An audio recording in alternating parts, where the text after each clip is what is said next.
இதில் என்ன ஒரு விஷயம்னா, அந்த காலத்தில் பேர் வைப்பாங்க. பெரியவங்கள்லாம் நிறைய பேர் இங்கே இருக்கீங்க. நாராயணான்னு பேர் வைப்பாங்க. நாராயணா அங்கே வாடா, நாராயணா தண்ணி குடி, நாராயணன் கூட உட்காந்து சாப்பிடு. நமச்சிவாயன்னு பேர் வைப்பாங்க. சரவணான்னு பேர் வைப்பாங்க. ஏன் தெரியுமா?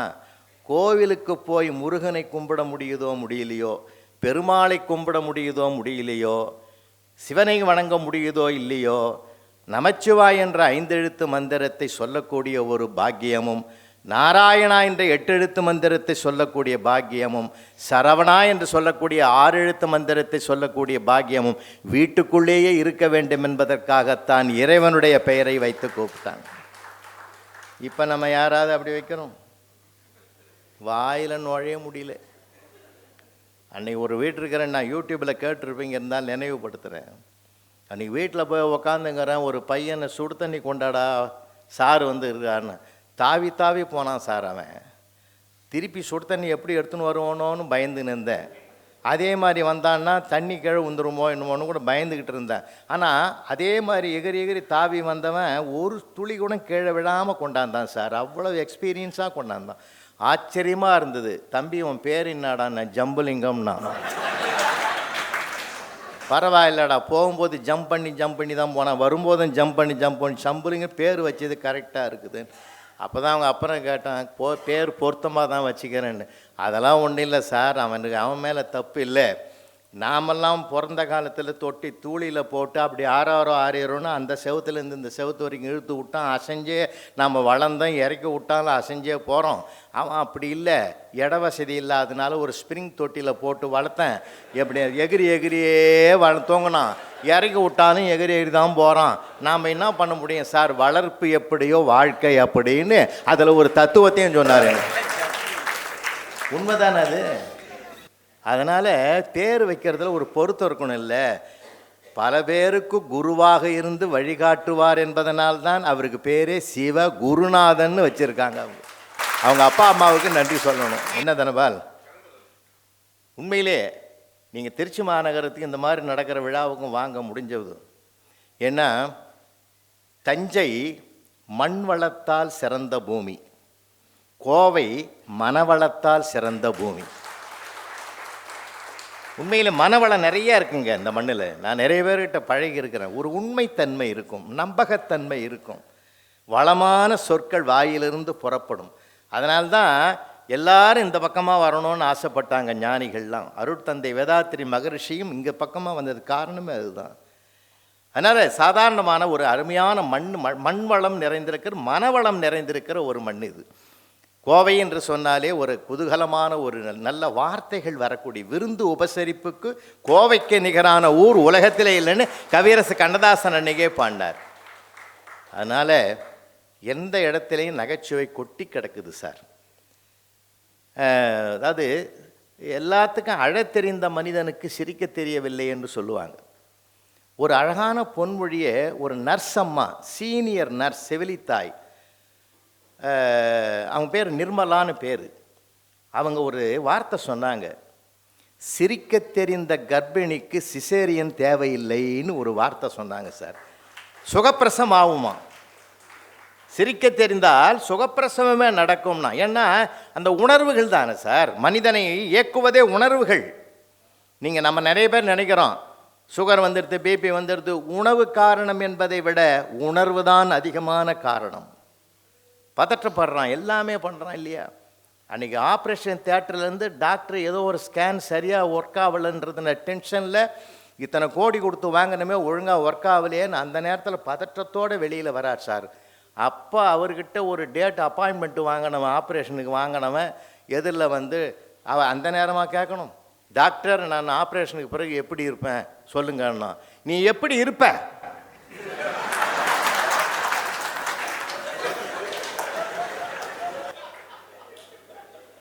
அவ்வளோதான் சார். அவன் அப்பாயின்மெண்ட்டை கேன்சல் பண்ணிட்டான் சார்.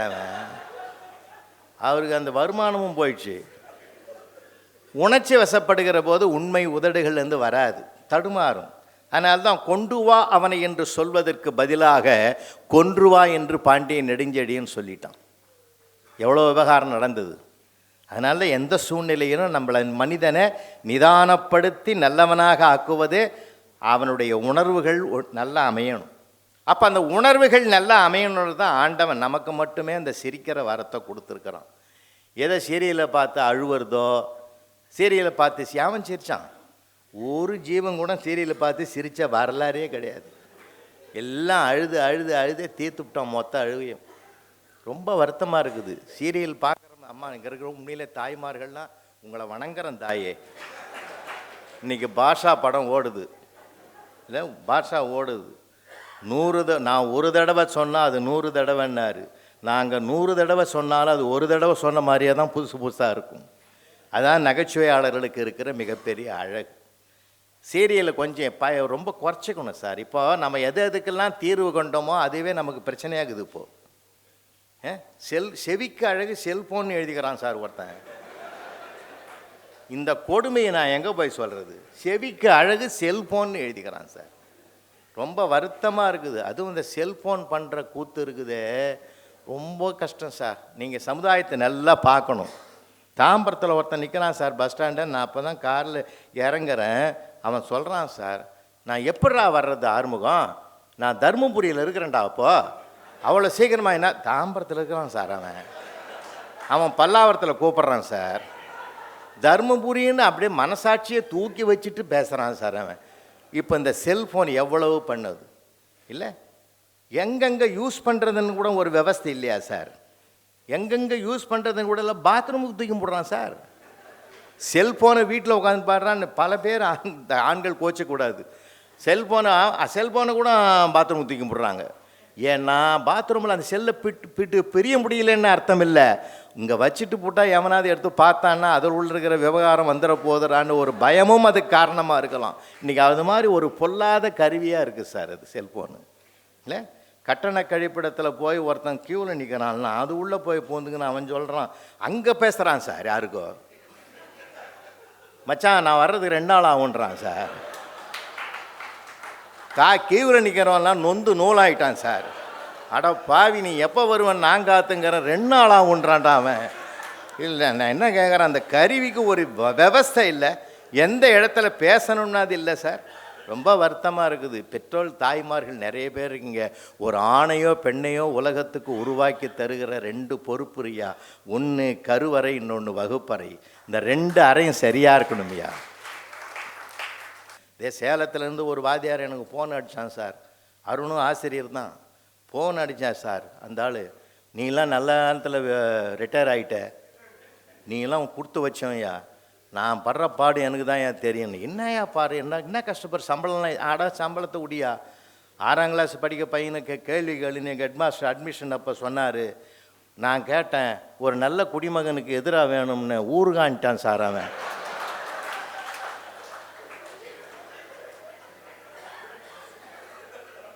அது எப்பட்றா உனக்கு தெரியும்னு கேட்டால் எங்கள் அப்பா அப்பப்போ வாங்கின்னு வர சொல்லாருன்ட்டான். அப்போ முடிஞ்சு போச்சா கதை? அடிப்படையாக கோளாறாகுது.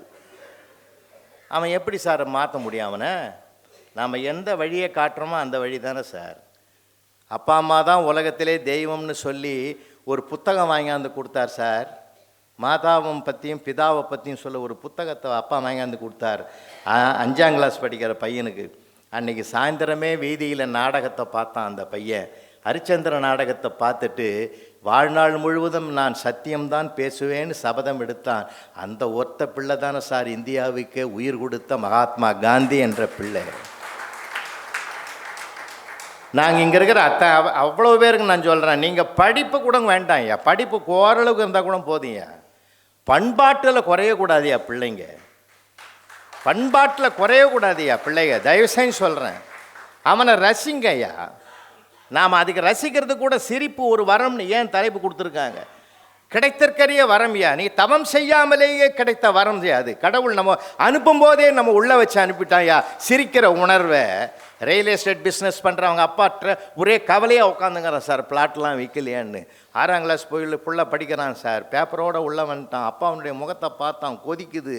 ஐடியா பண்ணிட்டான் சார், அப்பா நான் மேத்ஸில் 100க்கு 100 வாழ்ந்துட்டான், நீ என்ன நினைப்பண்ணா? ஹார்ட் அட்டாக்கே வந்தாலும் வந்துருண்டான்னார். அப்படிலாம் உனக்கு வரக்கூடாது தான் 30 வாங்கியிருக்கிறேன் நான் சார். கோவத்தில் இருந்த அவரே சிரிச்சிட்டு அப்படியே கட்டி பிடிச்சிட்டார் சார். அவன் நேரம் 30ன்னா 2 அரை விழுந்துருக்கும் சார். என்னம்மா ஜெயிக்கிறான் பார்த்தீங்களா நீங்கள் அவனை லேசாக நினச்சிடுங்க. அது அவன் தான் எலெக்ஷனில் நிற்பான், ஜெயிப்பான். ஏன்னா அவனுக்கு பேச்சு திறமை இருக்குது இல்லை சார். பேச்சு திறமை, எழுத்து திறமை, நாட்டிய திறமை, நாடகத் திறமை, எல்லா திறமையும் மனிதனுக்குள்ளே இருக்குது சார். நிறைய பேர் அதை கவனிக்காத விட்டுறான். எல்லாம் நமக்குள்ளே இருக்குது. இன்னைக்கு எல்லாம் செல்ஃபோனை பார்த்து பார்த்து பார்த்து உண்மையில் எல்லா பெற்றோர்களுக்கு இருக்கிற சவால் என்ன, குழந்தைகிட்டேருந்து எப்படி இந்த செல்ஃபோன் பார்க்குறத நான் மாற்றுறது. நான் கேட்குறேன், குழந்தைய பிறந்த உடனே அதுவாக நடந்து போய் எடுத்தது? அது எடுக்கலை. அது அழுவுறதை பார்த்துட்டு, சாப்பிட முடியாததை பார்த்துட்டு, அதுங்க கையில் செல்லை ஆன் பண்ணி கொடுத்துட்டு வச்சிட்டோம்னா அது அள்ளி அள்ளி போட்டுன்னு இருந்தது. இப்போ போய் கொடுன்னா கொடுக்குமா? செல்லை நாம் தான் அதுங்க கையில் கொடுத்து அந்த டைமுக்கு நமக்கு பிரச்சனை இருக்கக்கூடாதுன்னு கொடுத்தோம். இப்போ அதுவே பிரச்சனையாக இருக்குது. இப்போ நமக்கு நாம் செய்கிறது தானே சார். நடந்த ஒரு உண்மையை சொல்லட்டுமா? 4th ஸ்டாண்டர்டு கிளாஸ் ரூமில் ஒரு டீச்சர் பிள்ளைகளுக்கு ஒரு கட்டுரை வச்சாங்க. கடவுள் என் எதிரில் வந்தால் என்ன வரம் கேட்பேன், இதான் தலைப்பு. வெள்ளிக்கிழமை எல்லா பசங்களையும் எழுதி முடிச்சிட்டு சார். டீச்சர் எல்லா பேப்பரையும் கலெக்ட் பண்ணிட்டாங்க. ஞாயிற்றுக்கிழமை வீட்டில் உட்காந்துன்னு டிஃபனை சாப்பிட்டுட்டு ஒரு பேப்பரை எடுத்து படிக்கலான்னு வச்சாங்க சார். படிச்சுட்டு அப்படியே கண்ணீர் விட்டாங்க, அழறாங்க. அவங்க வீட்டுக்காரரு ஒரு ஹையர் ஆஃபீஸர் சேரில் உட்காந்துங்கிறாரு. ஏம்மா அழற, உன்னை என்ன திட்டிக்கிட்டு எழுதிட்டானா, என்னத்துக்கு அழறேன்னு? அதெல்லாம் ஒன்றும் இல்லைங்க, கஷ்டமாக தான் இருக்குது. என்னம்மா எழுதியிருக்கான் அந்த பையன்? என்ன எழுதியிருக்கான் தெரியுங்களா? கடவுளே, நீ என் எதிரில் வந்தால் என்னை செல்போனாக ஆக்கிவிடு என்று நான் வரம் கேட்பேன். ஏன் தெரியுமா கடவுளே? என்னை தொட்டு பேச வேண்டிய, கட்டி முத்தமிட வேண்டிய என் தாய், என் அம்மா எப்பொழுதும் அந்த செல்லை உள்ளங்கையில் வைத்துக்கொண்டு பேசும்போதும் சிரிக்கிறாள், சமையல் செய்யும் போதும் சிரிக்கிறாள். எந்த நேரமும் உள்ளங்கையிலிருந்து பிரியாமல் அதிலே மகிழ்ச்சியை கடத்துகிறாள். ஒருவேளை என்னை செல்போனாக நீ மாற்றிவிட்டால் எங்கள் அம்மா கையிலேயே நானும் இருப்பேன் இல்லையா? அதனால்தான் கடவுளே, நான் என்னை செல்போனாக மாற்றிவிடு என்று நான் உன்னை கேட்கிறேன். எங்கள் அப்பா அலுவலகம் விட்டு நேராக வீட்டுக்கு வந்தால் சோபாவில் உட்காந்துக்கிட்டு ஆஃப் பண்ணி வச்சிருந்த செல்லை ஆன் பண்ணிட்டு மணிக்கணக்கில் நண்பர்களிடத்தில் பேசுகிறாரே தவிர எதிரில் உட்காந்து ஹோம்ஒர்க் எழுதுகிற என்னை ஏறெடுத்தும் பார்ப்பதில்லை. கடவுளை, என்னை செல்போனாக மாற்றிவிடு. உடனே அந்த ஆளுக்கு கோவம் வந்துடுது. பெரிய ஆஃபீஸர் அவர். எழுந்துரு, எந்த வேலை இருந்தாலும் பரவாயில்ல, அவங்க பேரண்ட்டை போய் ஒரு வகையாக பேசிட்டு வருவோம்னார். அந்த டீச்சர் சொன்னாங்க, அவன் நம்ம பையன்தாங்க.